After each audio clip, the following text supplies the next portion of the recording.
Hope everyone had a good summer. Everybody know we're still friends, you know. Focus on give me a Super Bowl. Guess what? You train like you fight like you train. It's a summertime jam. Love it rolling all summer. It's summer vacation time in the NFL, a brief window for players, coaches, and executives to step away from the football grind and enjoy themselves elsewhere, including Alvin Kamara, who went to the racetrack to help grow the sport of NASCAR. Meanwhile, Saquon Barkley's work on his knee and his golf game. You see him there at the driving range. Not bad form, Saquon. J.J. Watt does what he kind of always does. He spends time in the gym. That's a whole lot of weight. That might weigh more than I do by myself. And Aaron Rodgers got a head start on summer as he made a well-chronicled trip over to Hawaii in May. Hello, welcome into NFL Live, where we too are enjoying the summer vibes. I'm Field Yates, very relaxed, and I will be joined by Mina Kime and Marcus Pierce in just a few. They look great, as does Jeff Darlington, who we turn to kick things off, Jeff, as we just talked about one guy that started his summer a little bit early this year. Give us the top NFL storylines heading into this offseason, starting with Aaron Rodgers. Well, Field, I feel like I belong to a fraternity party. This is pretty ridiculous, but let's talk about Aaron Rodgers. And here's something interesting. This is the absurdity of what we've reached. The Score in Wisconsin reporting that Packers quarterback Aaron Rodgers has renewed his membership to Green Bay Country Club for the remainder of the year. That could only mean one thing other than some rounds of golf this year. Obviously, Aaron Rodgers is staying. All right, let's move on to a little bit more tricky situation. Deshaun Watson continuing to deal with off-the-field situations. When I talk to teams around the league, they are not interested in dealing with Watson just yet until there is a little bit more clarity on what's going on off the field. So I don't expect much change when it comes to Watson for at least quite some time. Let's talk about another summer storyline. We've got some quarterbacks with some new coaches. Oh, we've also got some potential holdouts. Gilmore and Howard. These are two very interesting ones. Xavier Howard with the Miami Dolphins, one of the best corners in the league, asking for more money after just completing 1 year of a 5-year extension. Doesn't feel from my conversations like the Dolphins are necessarily going to move on this. Gilmore, on the other hand, a little bit of a different situation. There's a little more flexibility, perhaps some expectation he could get some money. All right, Jeff, and before Rams and Bears among the teams with head coach quarterback situations. We got Matt Nagy dealing with basically saying that Andy Dalton will be QB1 going into training camp. Justin Fields likely to back him up. Certainly a storyline we'll watch at the start of training camp. Rams, on the other hand, this one, Matt Stafford very clearly in play. Sean McVay making very clear today that Stafford is his guy. No question about that, Jeff. And it feels like an eternity ago when the Rams made the first blockbuster move of the NFL offseason, forming a new top coach and quarterback duo in trading away Jared Goff plus 2 first-round picks for Matthew Stafford, as you just referenced. The move has come with great expectations for team and the player, as Sean McVay has already been impressed by the former Lion. Here's what he had to say about Stafford to the MMQB. Quote, "Bro, this dude is a bad MFer. Whatever people say about him, as good as it can be, he's even better than advertised. It makes sense to him. The guy's ability to see the game, his ability to draw on his experiences, the feel that he has, it's pretty special and unique. You're not going to run away from the expectations. Every single team in the NFL has one goal right now, and that's to win a Super Bowl. And I believe the teams that know, and the teams that have actually accomplished that, they know that you only do that by being where your feet are planted." Wow, McVay saying Stafford is better than advertised shouldn't come as too much of a surprise.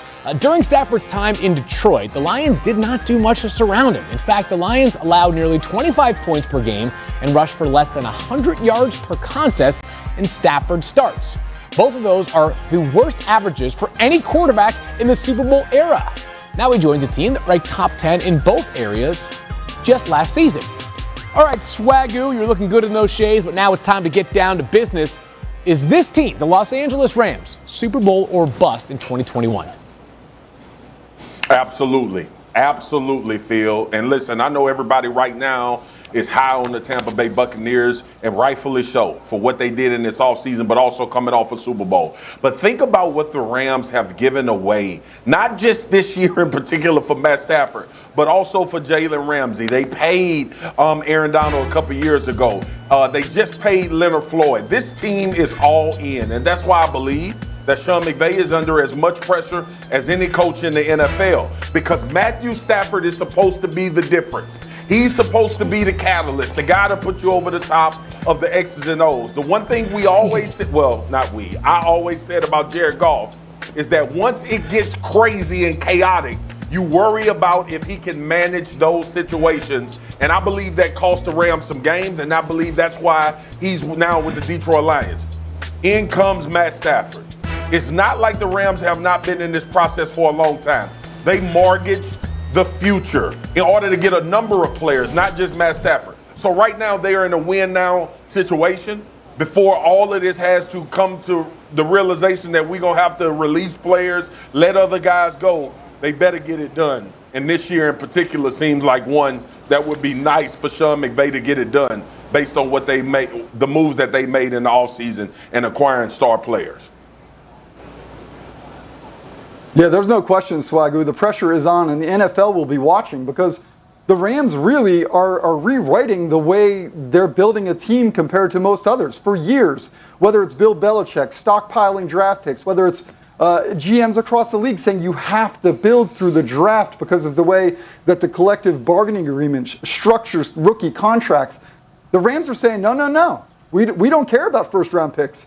We're going to build this team with veteran players. Yeah. We're going to go ahead and say we don't need those first-round picks, and we're going to invest them in these other players. The pressure is absolutely on not only Sean McVay, but Les Snead and the rest of the organization. If they don't get this right, if they don't win right now, what are we supposed to believe that the future holds? Because it certainly doesn't hold much promise in the form of first-round picks. So absolutely, Swagoo, the pressure is on, and I agree with you. If they don't get to a Super Bowl the way Jared Goff helped get them there several years ago, then this year's a bust. All right, so Mina, it seems like the consensus is the Rams are under pressure this year. This team is likely the favorite in the NFC West and maybe the co-favorite along or behind the Buccaneers.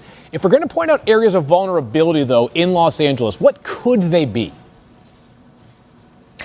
You know, Field, two areas jump out to me. On offense, I would say the offensive line, not the starters. This is a group that bounced back last year and played really well, but there's not a lot of depth behind them. I thought the Rams might draft an offensive lineman a little bit higher. They didn't, so if there was an injury there, I think that could be an issue.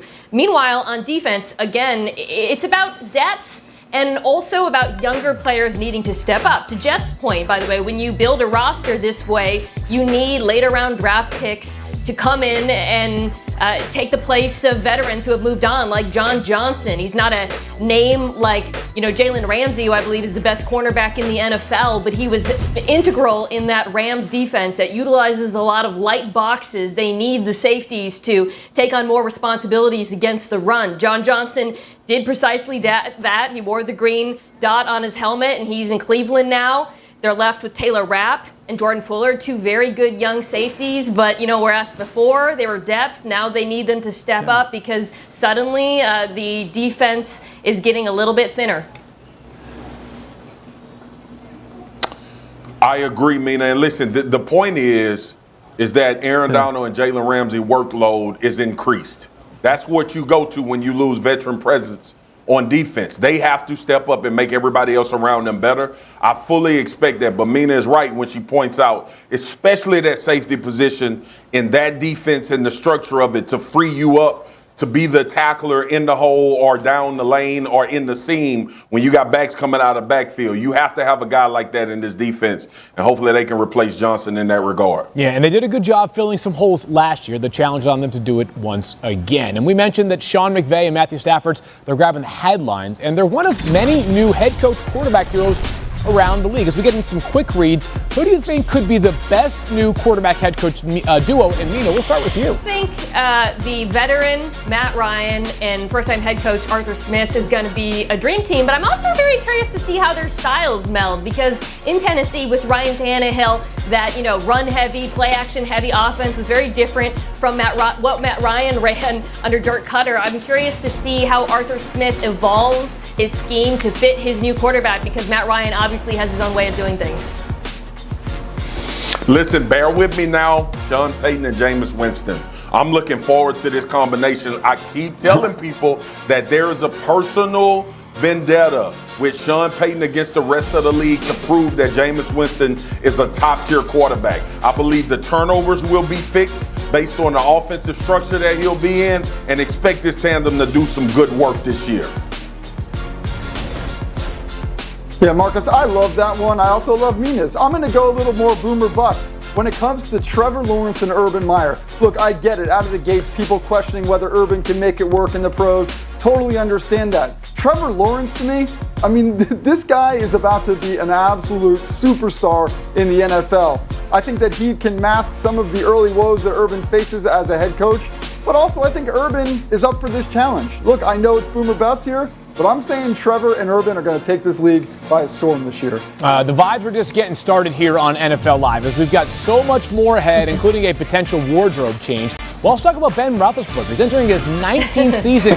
We'll tell you why he's under some pressure to win now. Someone here says he'll need to be carried if the Steelers want him to succeed in 2021. And also, the Vikings, their defense last year, not much to say that's really nice about it. Mike Zimmer, he's excited about some new changes. Yeah, this is a bad defense. Worst one I've ever had.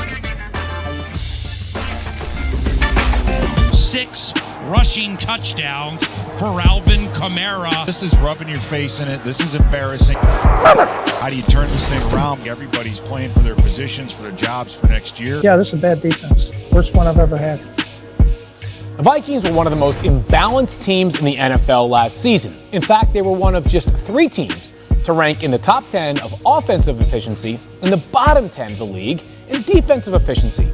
Here's Mike Zimmer on Minnesota's defensive improvements this offseason. Our guys in the front office have done an outstanding job. It's probably going to look completely different on the defensive side of the ball than it did last year with the guys coming back and the additions that we made. And I am excited about that. All right, Mina, it's good that Mike Zimmer is excited about the defense bouncing back this year.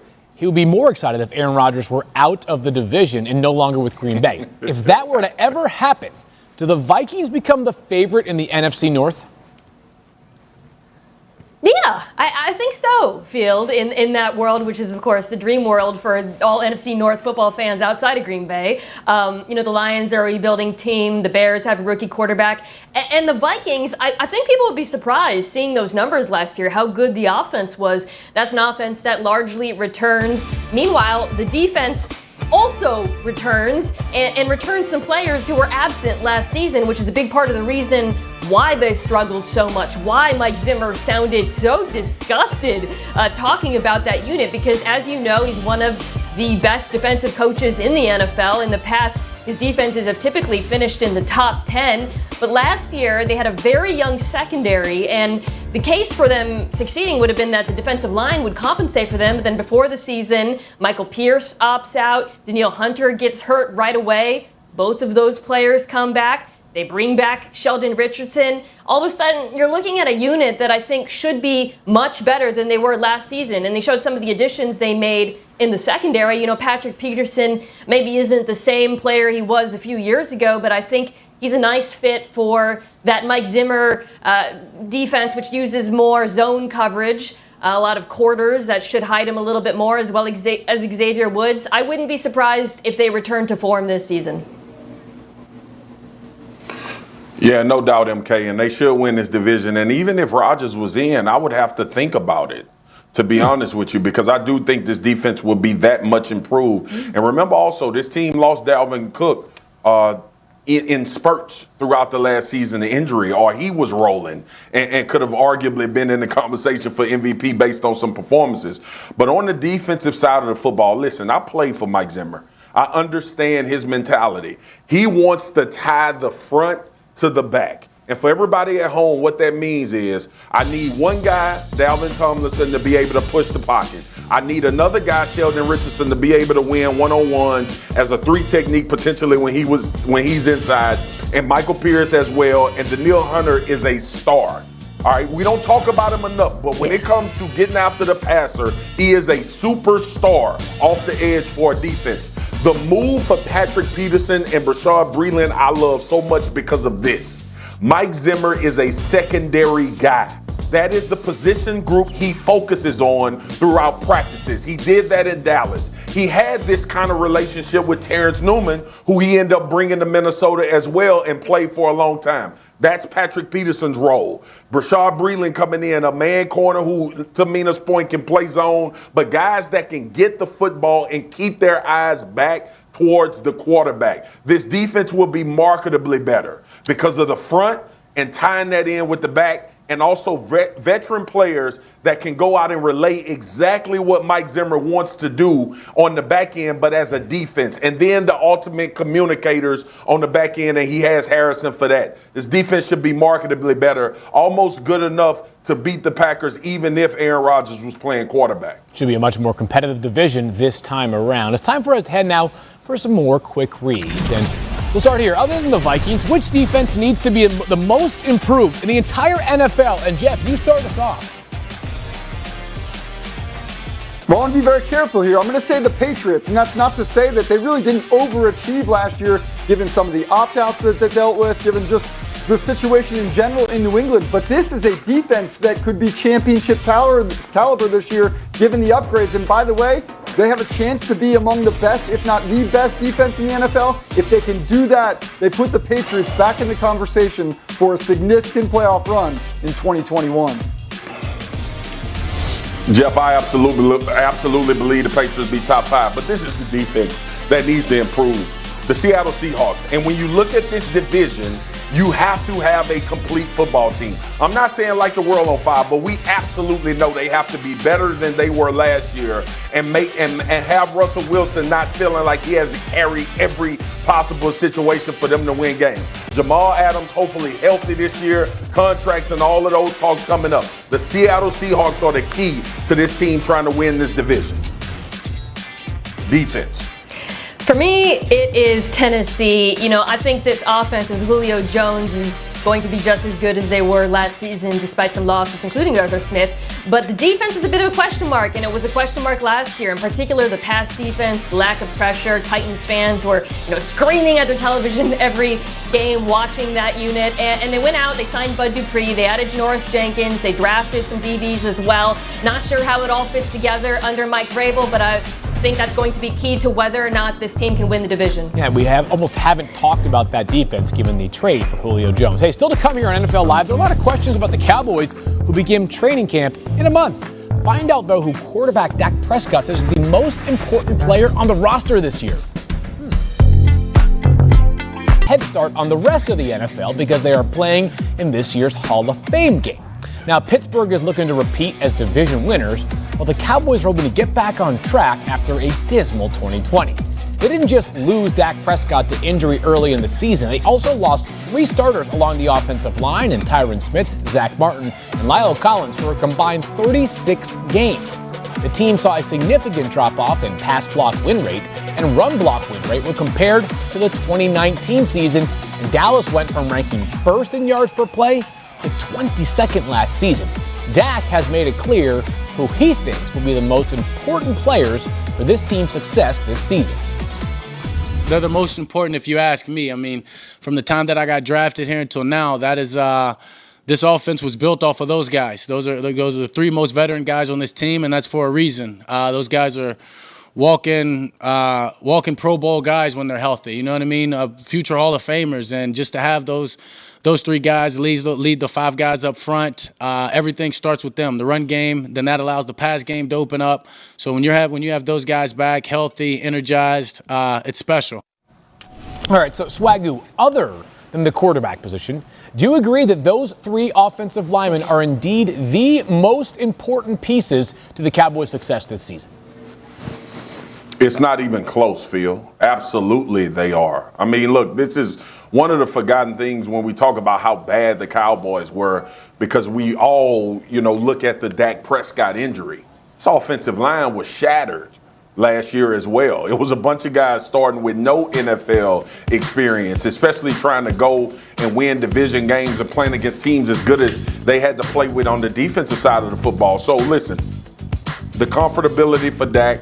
Obviously, Tyron Smith is going to the Hall of Fame. He's going to have a gold jacket. Zach Martin is trending in that direction. And Lyle Collins was renewed and given a contract after coming out of the draft because of the success that he had. These are 3 Pro Bowl guys. And not to mention, a part of that offensive line is Blake Jarwin, who I think is poised to have a really good season. He was coming on before he suffered an injury. So solidifying up front, giving Dak the opportunity to have time to go downfield, obviously, but also with Zeke. Like, these guys are a zone scheme. They want to get – Zeke is a put his foot in the ground, one-cut running back. That's when he's at his best. It's not the dancing around, not trying to make people miss in the backfield. And these are the guys that you have to have back. And with this understanding of how Kellen Moore wants to run offense in order to have success, they are no doubt the most important part of this offense.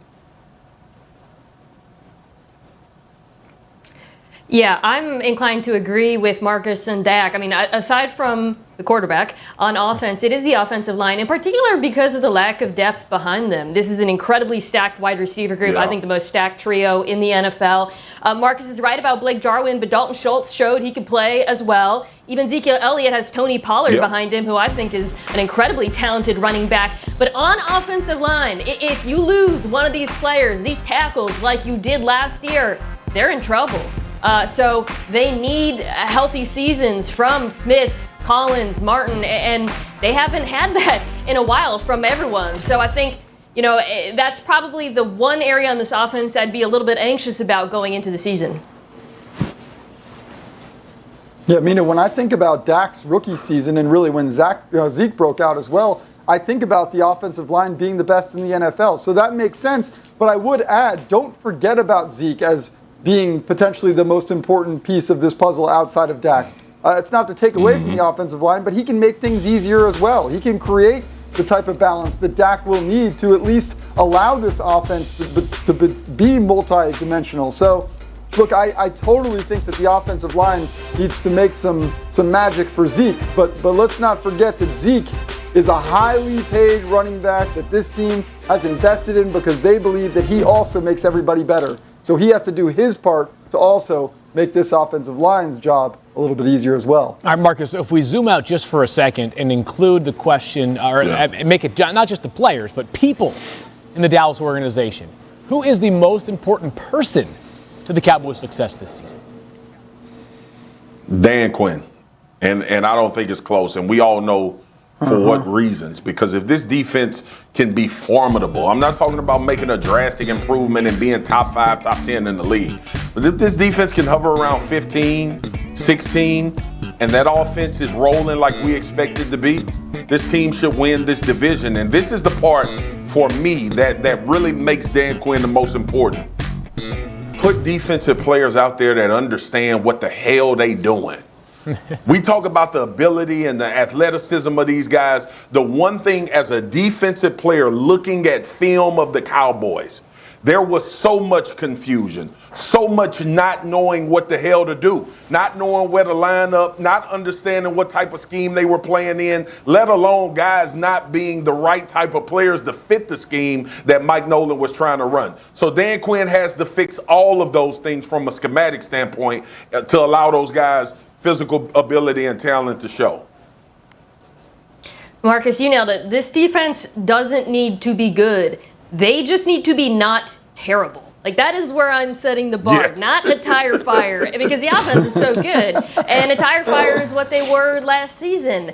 And you're spot on about Quinn. If I had to pick a player that I think the success of this unit could hinge on, I'm going to go with Trevon Diggs, the cornerback, because this secondary is very, very young, and they did not invest heavily in it in free agency. They didn't really have any money to do so, but it's a secondary that struggled a great deal last season on passes of 15 yards or more. They ranked 31st in opponent passer rating, and Diggs, who was a rookie last year, he got cooked early on, but he got better as the season went on. I thought his performances near the end of the year were really promising, and I think he's a better schematic fit with what Dan Quinn does with that cover 3. He's also like the old man in the group now. Like, he is should be cornerback 1, and if he can take another step forward, he can stabilize a group of players that really need some stability.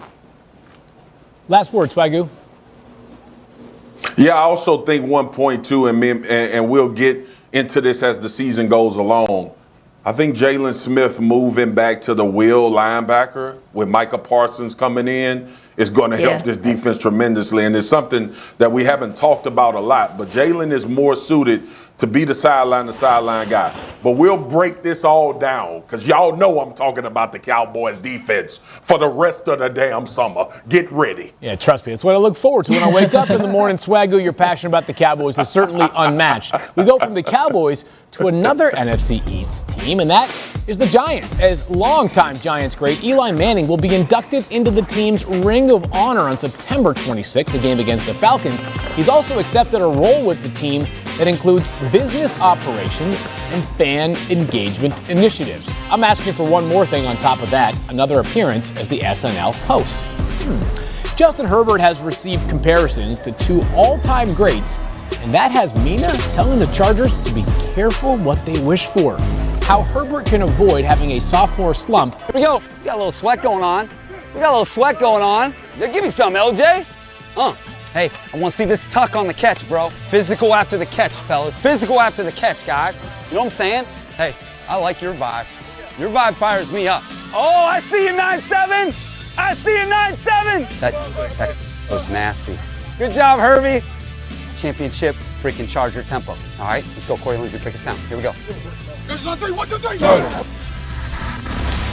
All right, so Chargers quarterback Justin Herbert seemed to do it all as a rookie, breaking records and showing immense upside during 15 starts. With success, though, comes expectations and targeted areas for growth, which his new head coach, Brandon Staley, who you just heard from, recently discussed. Here's what he had to say on Herbert. What makes those two guys, Tom Brady and Aaron Rodgers, specifically unique is that you're eliminating one of the variables in the equation. When they don't need the coach, when they are the coach, that's a much more dangerous person to have to defend because you're not waiting for the coach to help them. They know how to help themselves. And that's what I think we're trying to achieve. Mina, this is the guy who broke the rookie touchdown record. Is it fair to expect him to take another step forward this soon? You know, I think he will, Field. Justin Herbert, this is one of the craziest stats. I mean, and I'm saying this about a guy who broke the rookie touchdown record. He was actually the best quarterback in the NFL, not the best rookie quarterback, the best quarterback when he was under pressure last season, which blows my mind. Now, there's a downside to that stat, which is he was actually better under pressure relative to the other quarterbacks than when he was kept clean. And that, it sounds great, but it actually can be a sign that regression is looming because plays under pressure tend to be more unstable, more unpredictable year to year. The reason why I think regression is less likely to hit Herbert, aside from his incredible physical tools and what we saw last year, is that the Chargers invested so heavily in their offensive line. Drafting Rashawn Slater out of Northwestern, a pick I loved, going out and signing Corey Linsley. Brian Bulaga comes out healthy. This is an offensive line that really struggled to protect Herbert last year. So I think that group, that pass protecting unit being better this season will help him take another leap forward as a quarterback just on its own. Yeah, it's two things, MK, and I think you make a great point. That's a heavy burden to carry when people start talking about you like that going into your second year. But he gave some signs of having tremendous ability from the position. I want to point to one thing, though. I want to point to the New England Patriots last year. New England beat LA 45-0.